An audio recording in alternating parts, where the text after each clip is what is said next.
ఒక్కొక్క ప్రాంతంలో ఉగాది పచ్చడిని ఒక్కొక్క రకంగా చేసుకుంటూ ఉంటారు.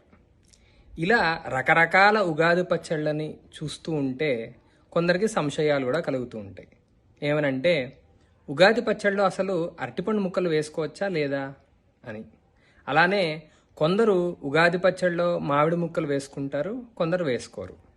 కొందరు చెరుగ్గడ ముక్కలు వేస్తారు, కొందరు వేయరు. ఇన్ని రకరకాల ఉగాది పచ్చళ్ళు చూశాక మనకే సంశయం కలుగుతుంది, అసలు ఉగాది పచ్చడి ఎలా చేయాలి అని. దీనికి అంతటికీ కూడా సమాధానం మళ్ళా ఋషులే. ఋషులు ఏమని చెప్పారంటే, యద్వర్షాత్ నింబసుమం శర్కరాం లఘృతైర్యుతం భక్షితం పూర్వయామే స్యాత్ తద్వర్షం సౌఖ్యదాయకం అని. అంటే ఈ యుగాదిలో, అంటే సంవత్సరం యొక్క మొదటి రోజున ఎవరైతే ఈ చెప్పబోయిన రీతిగా ఉగాది పచ్చడిని తింటారో వాళ్ళ సంవత్సరం అంతా చాలా సుఖమయంగా ఉంటుందిట.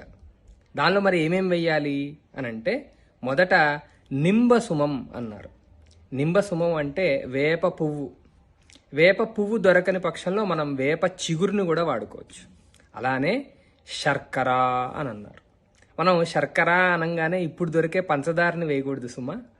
శర్కర అనే దాంతో బెల్లాన్ని వేయచ్చు, లేదా ఆర్గానిక్ షుగర్ని వేయచ్చు, పటికి బెల్లాన్ని వేయచ్చు. అలానే ఆమ్ల అని అన్నారు. సాధారణంగా ఈ ఆమ్ల అనే పదాన్ని పులుపు పదార్థాన్ని గురించి వేస్తాం అన్నమాట. పుల్లగా ఉండేది ఏదైనా వేసుకోవచ్చు. చింతపండు రసాన్ని వేసుకోవచ్చు, మామిడికాయ ముక్కల్ని వేసుకోవచ్చు, లేదా వస్తుగత్య ఉసిరికాయ పొడిని కూడా వేసుకోవచ్చు. అలానే మనం చాలాసార్లు మర్చిపోయేది, తప్పనిసరిగా వేయవలసింది ఘృతం. ఘృతం అంటే ఆవు నెయ్యి అన్నమాట.